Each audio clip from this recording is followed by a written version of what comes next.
Fala galera, hoje retomo com vocês as nossas questões aí envolvendo fundamentos psicológicos da educação e da aprendizagem, mas o tópico que falaremos hoje vão ser os conceitos fundamentais de dificuldades de aprendizagem, ok? Então segue aqui comigo. A primeira coisa é a definição. Dificuldade de aprendizagem refere-se a um distúrbio que pode ser gerado por uma série de problemas cognitivos ou emocionais que pode afetar qualquer área do desenvolvimento escolar, fazendo com que a criança não se ajuste ao nível de desenvolvimento de seus colegas. Então, nós temos uma condição que é importantíssimo da gente ter essa questão comparativa.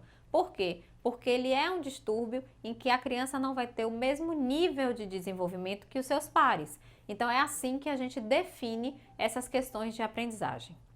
Lembrem-se que a gente já tratou aqui que tanto Piaget quanto Vygotsky quanto Vallon, eles têm estágios de desenvolvimento ou fases a depender, da nomenclatura que a gente vai utilizar a cada teórico.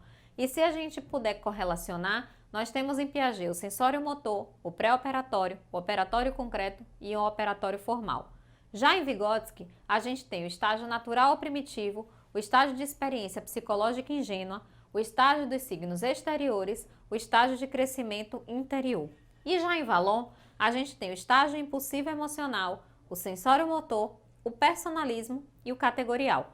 Tudo isso fala sobre o desenvolvimento e cada um deles vai trazer uma perspectiva que dentro dessa curva de crescimento vão ter algumas habilidades e aquisições que cada etapa dessa vai ser considerada no desenvolvimento da criança. Quando eu falo em dificuldade de aprendizagem, eu estou pensando em causas que têm fatores aí totalmente relacionados com a escola. E quando eu penso nisso, eu posso pensar desde condições físicas da sala de aula, até condições que são da ordem pedagógica e condições também com relação ao corpo docente. Já quando eu falo nos fatores relacionados à família, eu vou ter aí condicionantes com a escolaridade ou escolarização dos pais, o hábito da leitura naquela família, condições também socioeconômicas de acesso, além da desagregação familiar. Quando eu penso nas causas que têm aí fatores relacionados com a própria criança, eu vou pensar em dificuldades visuais e auditivas, doenças crônicas, potencialidades diferentes, singularidade, situações neurológicas, situações de fundo emocional e ainda transtornos que têm ordem psíquica. Então, observem que falar das causas da dificuldade de aprendizagem é pensar grandes eixos, como a própria criança, as suas interações familiares e a relação também estabelecida com o próprio espaço escolar. Tudo isso podem conter condicionantes e dessa maneira a gente vai dizer que as causas da dificuldade, elas podem ser em alguma medida multifatoriais. São causas que vão se correlacionar e a saída, o sintoma disso, vai ser exatamente a dificuldade de aprendizagem. Como características da dificuldade, eu vou elencar aqui algumas coisas que são importantes da gente observar. Primeira delas, se desviam do processo habitual de aprendizagem se comparadas a outra criança. Então, a gente costuma, sim, comparar esse processo da criança. E quando eu tenho uma dificuldade de aprendizagem, ao comparar com um par, que está ali, funcionando no mesmo espaço, tendo o mesmo acesso e tem ali parâmetros muito semelhantes, a gente observa que há um certo desvio, há um desnivelamento dessa aprendizagem.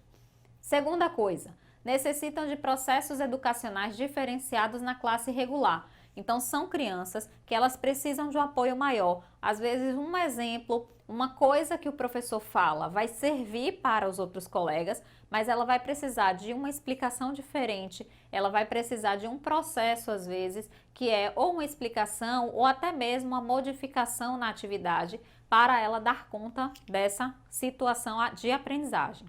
Um terceiro ponto é que, em regra, apresentam déficit de aprendizagem com relação aos colegas da sua idade e da sua idade cronológica. Olá! Se você chegou até aqui é porque você está gostando da aula. Então, que tal um super desconto exclusivo para você aproveitar o curso completo? Copie o cupom de desconto que está aparecendo na sua tela e utilize-o no ato da compra. O link do produto está na descrição do vídeo. Até mais!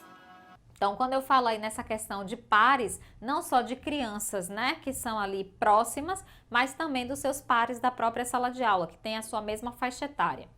também têm dificuldades de entender o conteúdo trabalhado e assim vão se distanciando cada vez mais do nível de conhecimento com relação ao grupo.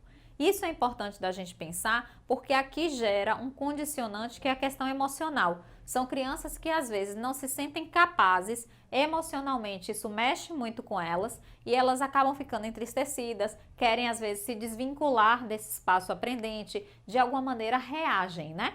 Então, quando a gente fala de dificuldade de aprendizagem, o outro aspecto importante é que a gente possa diferenciar as dificuldades que são naturais e aquelas que são consideradas secundárias ou transtornos. Quando eu penso nas dificuldades naturais, elas são aquelas que são experimentadas por todos os indivíduos em algum momento da vida escolar.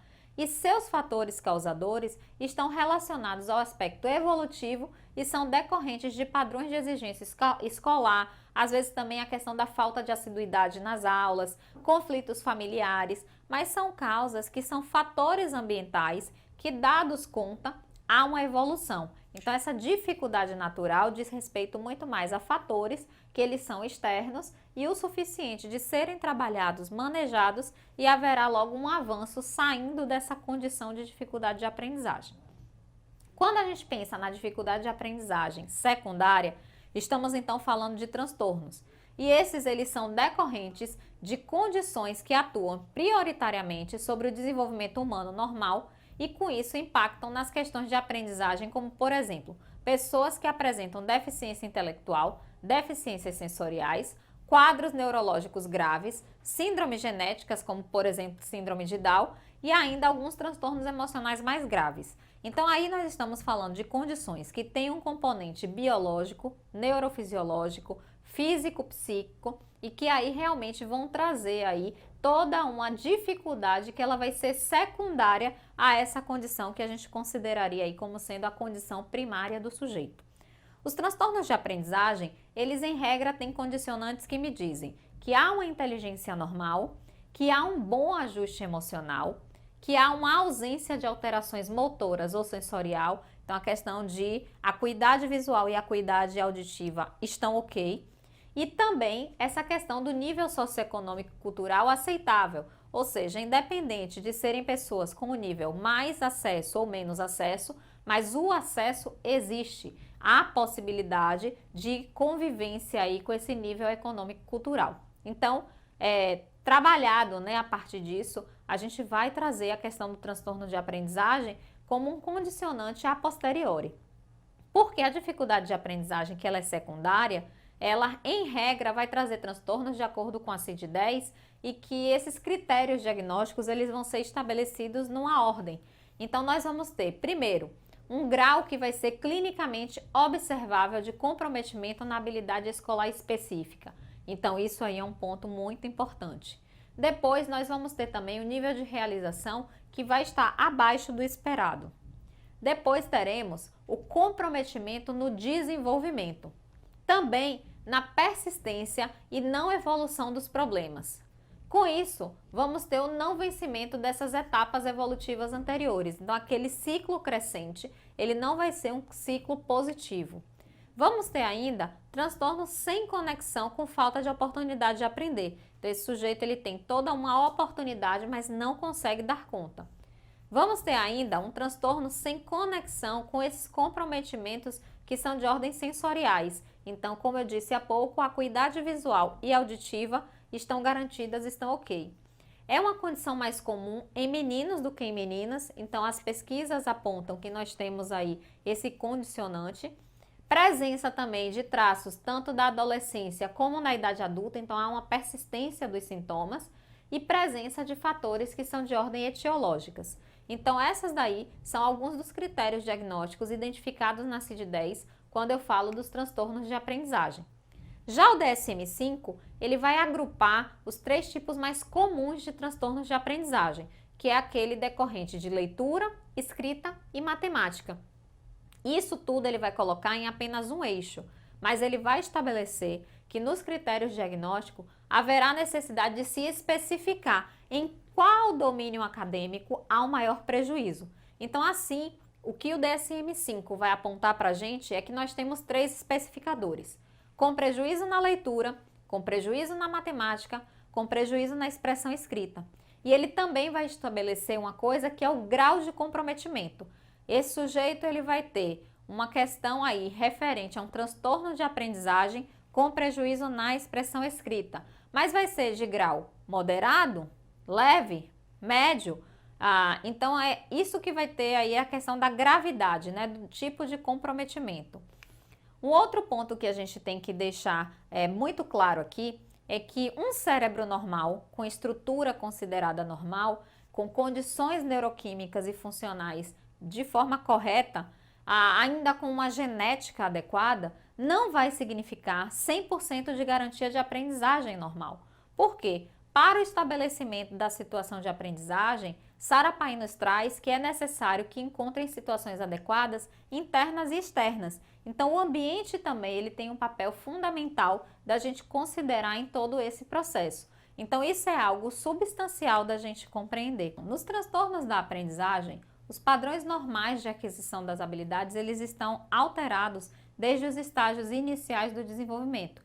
E aí temos alguns tópicos, né, ou pontos que são muito importantes de observar. O primeiro deles é o grau de comprometimento. Então, em que nível há o comprometimento?